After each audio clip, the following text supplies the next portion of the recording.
भारत में कई नीतिकार हुए, इनमें से विदुर का नाम भी उल्लेखनीय है। विदुर महाभारत के प्रमुख पात्रों में से एक थे। महात्मा विदुर को धर्मराज का अवतार भी माना जाता है। इसी वजह से कौरवों के साथ रहते हुए भी उनमें कभी छल कपट, ईर्ष्या, द्वेष की भावना नहीं थी। आइए जानते हैं पुत्र मोह में फंसे धृतराष्ट्र को धर्म, अर्थ, काम और मोक्ष के तत्वों का सार बताने वाले महात्मा विदुर नीति द्वारा दिए गए उन विचारों को जो हमारे जीवन के लिए अत्यंत उपयोगी सिद्ध होंगे। विदुर द्वारा दिए गए विचारों से हम अपने जीवन के सार को समझ सकते हैं और अपने जीवन में खुश और शांत रह सकते हैं। अगर चैनल पर नए हैं तो सब्सक्राइब करें, वीडियो अच्छा लगे लाइक करें। आइए जानते हैं विदुर जी ने क्या कहा। सुखी कौन होता है? किसी भी कार्य को शुरू करने से पहले यह जरूरी है कि आप पूरा मन बना लें। अधूरे मन से किया कार्य भी अधूरा रहता है। आपको किसी कार्य में पूरी तरह से सफलता तभी मिलेगी जब आप पूरे से उस कार्य को करेंगे। जिस धन को कमाने में मन तथा शरीर का क्लेश हो, धर्म को उल्लंघन करना पड़े तथा शत्रु के सामने झुकना पड़ जाए, ऐसे धन को प्राप्त करने का विचार त्यागना ही बेहतर होता है। जो व्यक्ति अपने मन को काबू में नहीं रख पाता, वह कभी सफलता प्राप्त नहीं कर पाता। प्रत्येक मनुष्य को माता, पिता, अग्नि, आत्मा और गुरु, इन पांचों की बड़े यत्न से सेवा करनी चाहिए। आलसी व्यक्ति को कभी भी धन नहीं सौंपना चाहिए।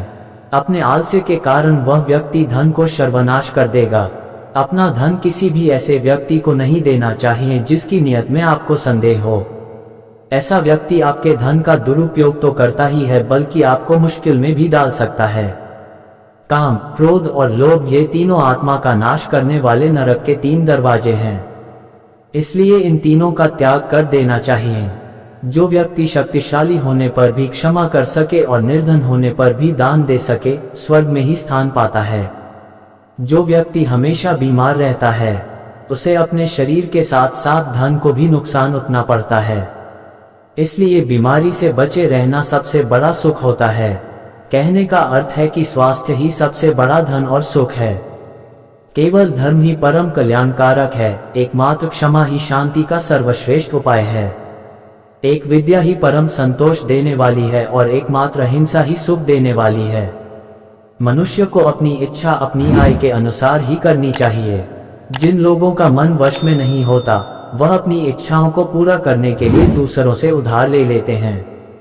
दूसरों से पैसे उधार लेकर पूरी की गई इच्छा कभी सुख नहीं देती।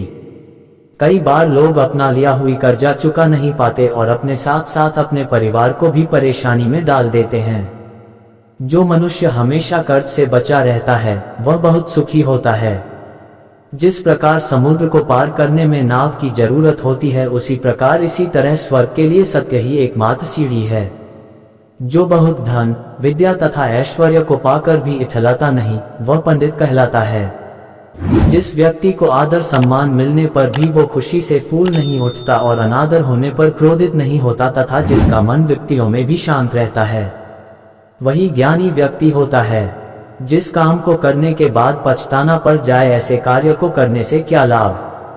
6 प्रकार के मनुष्य हमेशा दुखी रहते हैं। 1 ईर्ष्या करने वाला, 2 नफरत करने वाला, 3 शक करने वाला, हमेशा असंतुष्ट रहने वाला, 5 क्रोध करने वाला, 6 दूसरों के सहारे जीने वाला।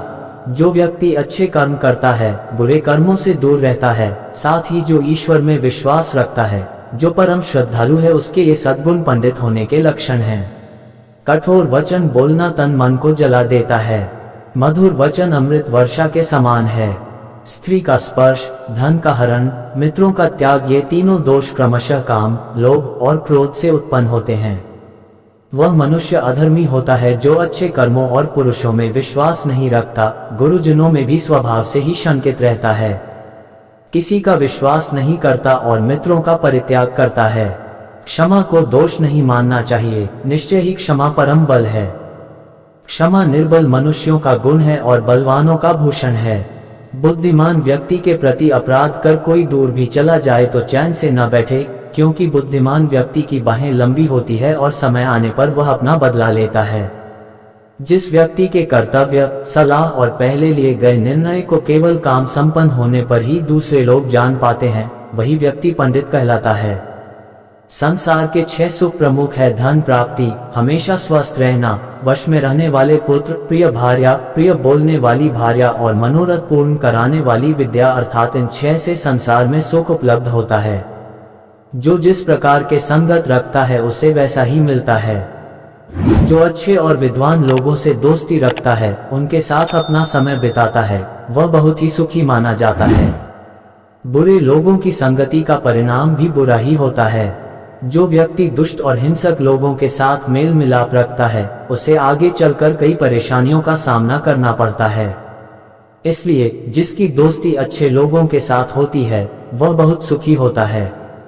जो व्यक्ति विश्वास का पात्र नहीं है, उसका तो कभी विश्वास किया ही नहीं जाना चाहिए। परंतु जो व्यक्ति विश्वास के योग्य है, उस पर भी अधिक विश्वास नहीं किया जाना चाहिए। विश्वास से जो भय उत्पन्न होता है, वह मूल उद्देश्य का भी नाश कर डालता है। जो मनुष्य अपना और अपने परिवार की जीविका के लिए खुद धन कमाने के काबिल होता है, वह बहुत ही सुखी माना जाता है। कई लोग अपना जीवन चलाने के लिए दूसरों पर निर्भर रहते हैं। ऐसे लोगों का न तो स्वाभिमान होता है, न ही दूसरों की नजर में सम्मान। इसलिए जो खुद मेहनत करके अपना जीवन चलाता हो, उसे सबसे सुखी माना जाता है।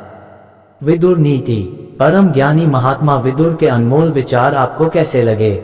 विदुर के विचारों ने आपको कितना इंस्पायर किया, मोटिवेट किया? कृपया कमेंट कर अवश्य बताएं। आपके किसी भी प्रश्न एवं सुझावों का स्वागत है। शेयर करें, जुड़े रहने के लिए सब्सक्राइब करें। यदि आप जिंदगी से जुड़ी किसी भी बात के बारे में, किसी भी प्रॉब्लम के बारे में कुछ जानना चाहते हैं तो कृपया कमेंट करके बताएं, मैं उस बारे में वीडियो बनाऊंगा। धन्यवाद।